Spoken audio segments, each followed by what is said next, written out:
26-year-old Elliot Eastman moved to the Philippines with his wife in mid-2024, vlogging his journey on life there on his YouTube channel. Strikingly, Elliot moved to the most dangerous area of the Philippines, often expressing concern that he might get kidnapped at any moment. Up and down the mountains and now I gotta hide. Because maybe it's a kidnapper. In mid-October of this year, 4 armed men disguised as police officers broke into his house, shot into one of his legs, and abducted him. There's a bit more information about him on his YouTube info page, reading, "Hello everyone, I'm Elliot Eastman. I'm 26 years old, and I came to the Philippines about 1.5 years ago, where I met the love of my life, deep in the mountains of the red zone of the Philippines. Zamboanga del Norte is a recently developed area of the Philippines that was once only accessible by boat. I'll be showing you my day-to-day life as the first and only foreigner to have ever lived here in Cebu for a long period of time. I'm from the USA." In his vlogs, where he's recording his day-to-day in Cebu, he also shows his wife Karerak. They both lived in an apartment on a beach, with his rent only being $52 per month. Even though Elliot was aware of the danger of getting abducted at any given moment, he didn't seem to be too scared of that possibility, hence why he continued living in that area. Also, in some videos, he seems unintelligible and kinda impaired, almost as if he's under the influence. On the 17th of October, the police were called. 4 men, disguised as policemen and equipped with rifles, entered Elliot's apartment. Elliot, seemingly realizing what these men were up to, tried to escape, but was shot in the leg and then abducted. The men drove off with a speedboat, and Elliot remains missing to this date. As for the motive behind the abduction, people suggested that this could be due to him being rich. Strangely, the kidnappers never demanded a ransom, so the motive behind the abduction wasn't money. Some speculate that it might have been due to ideological reasons, since the area is home to extremist groups who attack those that do not align with their belief and ideology.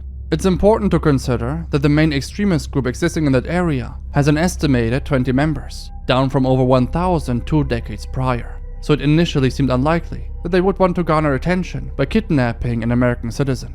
However, we now have confirmation by the Filipino military. And Philstar Global shared the following just 2 days ago at the time of recording, reading, "The military has vowed to eliminate the group that seized American citizen Elliot Eastman, who remains missing since the kidnapping more than a month ago." A military official yesterday said the kidnappers were composed of members of a local crime group and former followers of slain Abu Sayyaf, sub-leader Faruji in Dama. The discovery of the rising kidnap ring came following continuous investigation and an encounter in Barangay Kenaken last week that killed 8 suspects. Given this context, it seems unlikely that Elliot is alive, but at the same time his death wasn't confirmed yet, so one should remain hopeful that he somehow survived up until now. So during the editing, there was actually an update on this case. It has now been confirmed that Elliot Eastman was killed, and his body was found in the ocean.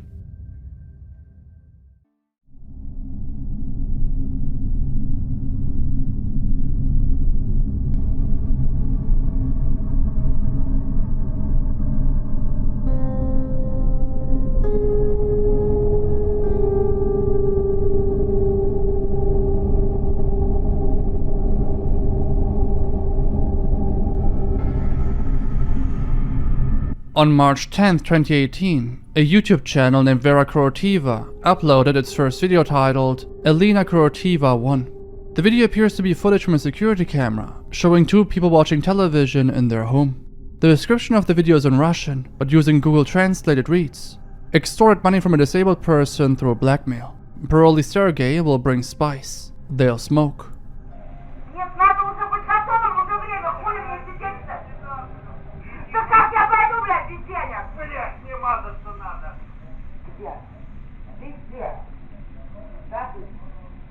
Я тоже эту твою соседку боюсь, блядь. У нее на плече, блядь, на плечах эти, блядь, наколотые звезды. Я их не боюсь, они мне просто ходят в мозг, понимаете? Потом, блядь, на этом, на грудях Ленин, Сталин, она обколотая вся, блядь. Она сидела, она смотрящая за Москвой.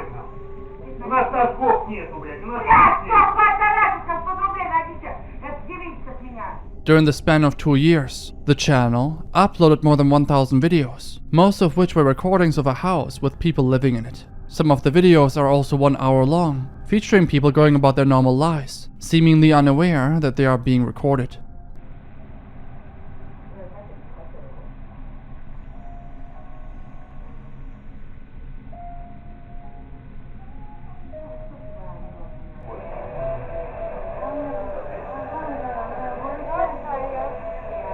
Где белый пульс? Лена и Юра, к вам вопрос нахуй. Он где-то у вас? Потому что у меня...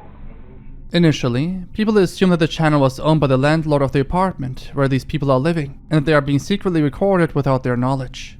After taking a closer look, this doesn't seem to be the case. The videos mostly feature a single house, with a woman whose name seems to be Vera Korotaeva living there.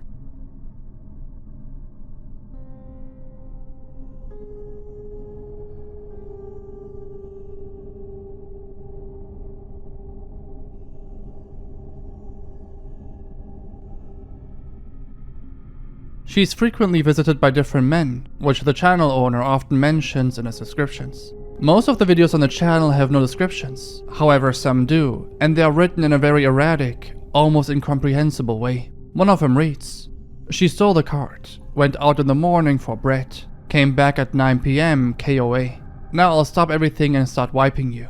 You're not little anymore, you need to take care of yourself."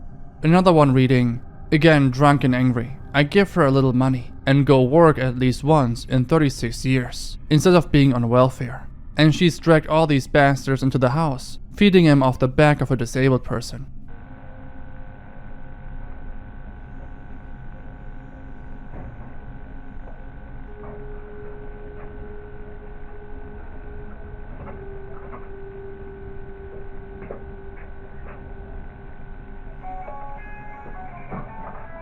In a video uploaded on 26 October 2019, we can see a man supposedly cleaning the front yard of his house.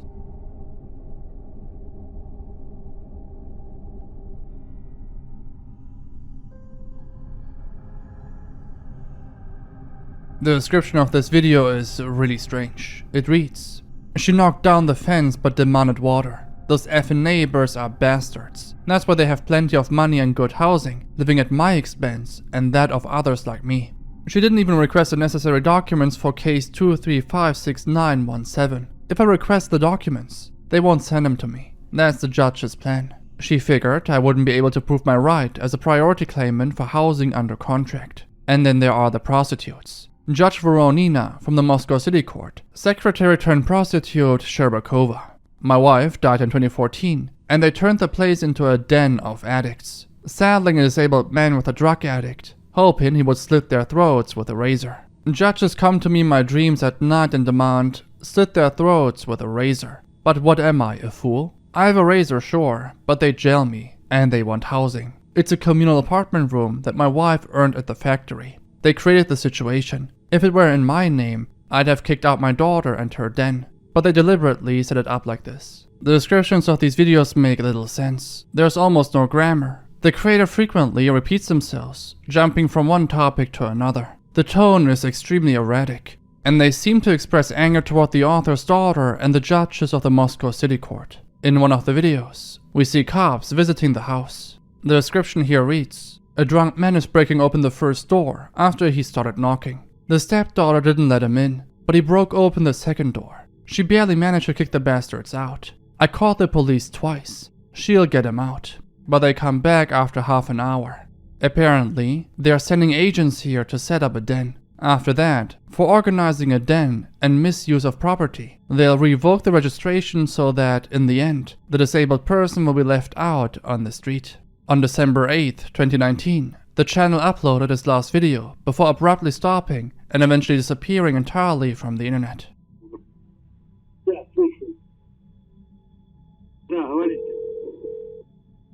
Добрый день. Звонок из Совкомбанка. Судебного взыскания. Щепкин Петр Николаевич. Это вы?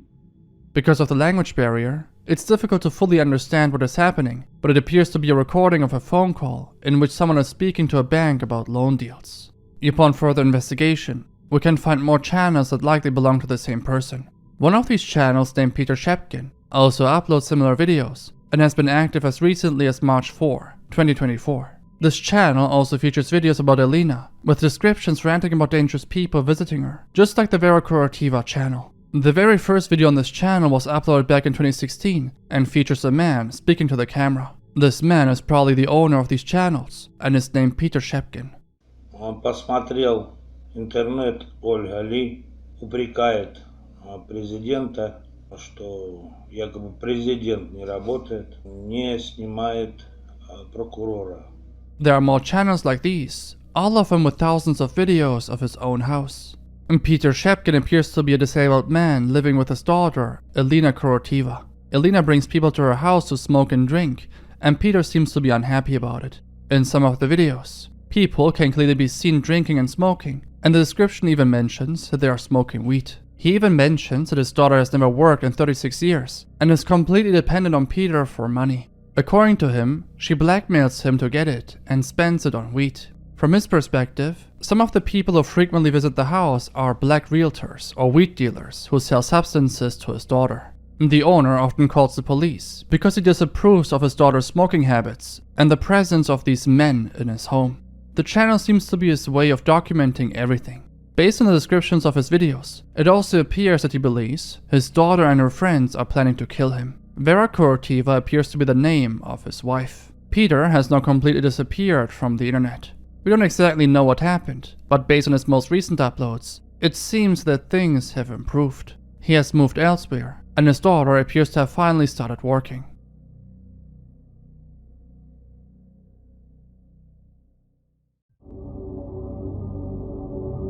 Norme is a YouTuber and streamer who takes on extreme challenges, such as staying awake for more than 11 days or spending a month in solitary confinement, streaming them on his YouTube channel. During these challenges, he often experiences severe side effects, including hallucinations, slurred speech, and noticeable mental decline.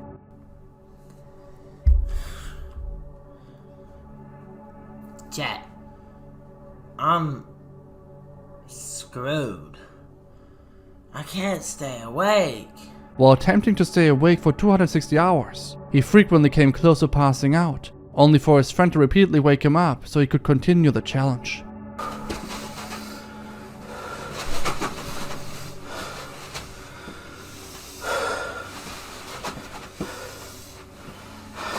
Oh, ouch! You alright, buddy? What's the matter, buddy? You okay? You okay? Do you want to stand back up? Do you want to sit here for a while? You do want to sit down? Or do you want to stand up? You want to sit here? As the days progressed, he became increasingly more confusing, sometimes speaking random nonsense to the camera, or sitting in a corner looking deeply depressed. Don't listen to the loud voices of loud mouths, listen to the voices of the angels from the monitor. You are devils. This one, demon. Norme failed this challenge twice, only to attempt it a third time and finally succeed. On day 10th of the challenge, YouTube took down his stream, but he continued on other platforms like Twitch and Kick, successfully completing it. Despite the extremely dangerous and potentially fatal consequences of these challenges, Norme didn't stop there. A few days later, he attempted another challenge, not blinking for more than 90 minutes, even though the challenge could leave him permanently blind. Quidditch trials will be held in the second week of the term. Anyone interested in playing for their house should contact Madame Hooch. And finally... Ow! Damn it! Yes! His next challenge was perhaps his most dangerous yet. Norme locked himself in complete darkness for 30 days, completely isolating himself from the outside world while streaming it on YouTube. Over time, his behavior became more and more erratic. At one point, he began eating parts of his own door. He finally completed the challenge on November 15th this year. By the end, his brain appeared to have completely shut down, and he was acting in a very disoriented manner. It's surprising that YouTube didn't intervene this time, despite the obvious self-inflicted damage shown in the streams. Get ready to cry.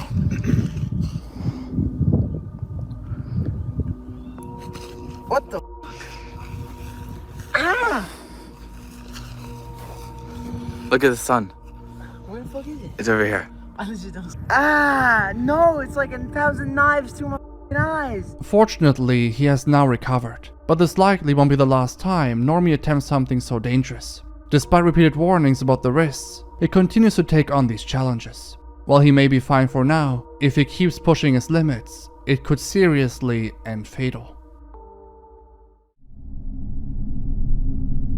There's a YouTube channel that goes by the name Karerak that is still active and posts really disturbing content. The channel features a blue cartoon character who is sexualized repeatedly throughout the videos. I'm unsure how much I can show, but the creator uses this character to frequently talk about how he has a fart and an armpit fetish. If this wasn't already enough, he would post a video where he'd offer a $15 Roblox gift card to anyone who sends him a photo of their armpits with Karerak written on it.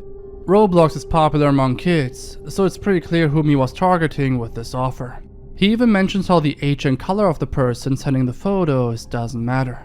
Unsurprisingly, it seems that some people did accept his offer, as he uploads countless videos of people showing their armpits with the word Karerak written on it.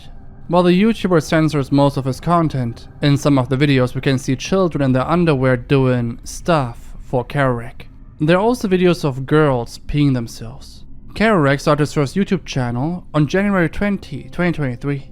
His earlier videos featured his character engaging in intimate acts with itself, other characters, and participating in various gross activities. He also had an IG page whose bio reads, "Only DM me if you have a dino mask for $60 Robux." This is very disturbing, considering that most videos on his channel includes girls wearing dinosaur masks and making highly suggestive content for the YouTuber. In the comments of the IG post we can see possibly underage people asking for Robux. He even posted a video of someone touching themselves while saying the name Karerak over and over again. Karerak's old YouTube channel was terminated, but he's back on the internet with a new channel. People on Kiwi Farms even found his profile on a corn site, which states that he lives in New York. Someone else claims that he is a 31-year-old man living in Yemen, making it difficult to trust any of the information.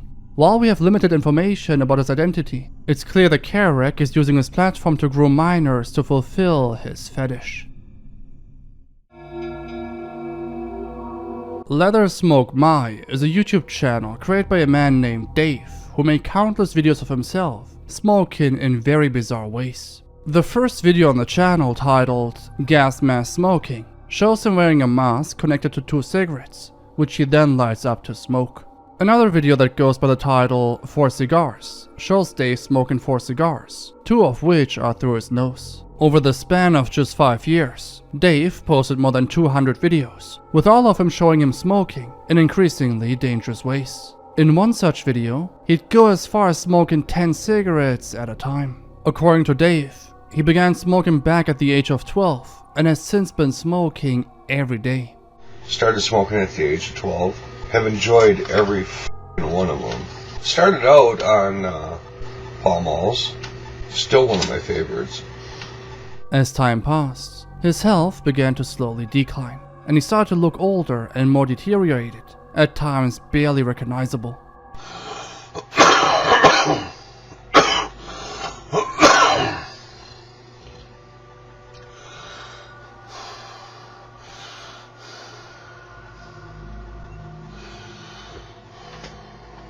In the description of one such video, he revealed how he had been battling oral cancer for 6 months, but hadn't stopped smoking anyway.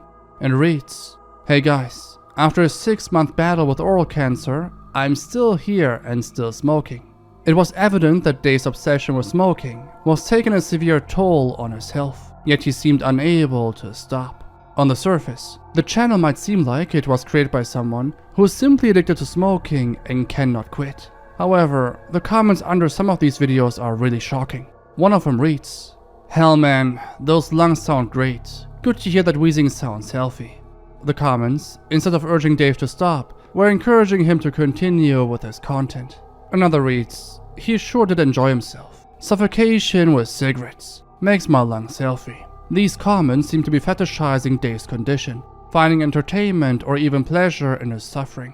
In one of the videos titled "Showing Off My Gut," Dave would show his abdomen up close for the camera while coughing and wheezing throughout the entire video. Man, everything about you and everything you do is hot. When the camera is on your abdomen, just hearing you breathe, cough, and even burp is such a turn on. Love the belt buckle too, by the way. As if this wasn't enough, It appears that Dave was aware of this and, in fact, seemed to be catering to their fetish. He'd create videos documenting his suffering, playing into the desires of his audience. He even made dedicated videos for specific users who watched and enjoyed his content. In one such video titled, "For Marlboro Boy 82, he again showed his abdomen while coughing and wheezing. In a different video, he forced someone else to wear a gas mask and smoke cigarettes while he began to touch himself sexually as he watched them. I obviously cannot show it here, but it was really disturbing. It seems that Dave, along with his audience, were all fetishizing his deteriorating condition, but it will all come to an end when, on July 11, 2011, Dave posted the final video on his channel before disappearing completely from the internet. Comments under some of his videos suggest that he might have passed away, but there is no proof for this claim. Dave also linked to numerous other channels, all of which featured similar content, documenting and fetishizing their conditions through smoking. Like Dave's channel, these channels also abruptly stopped uploading, possibly meeting the same fate as him.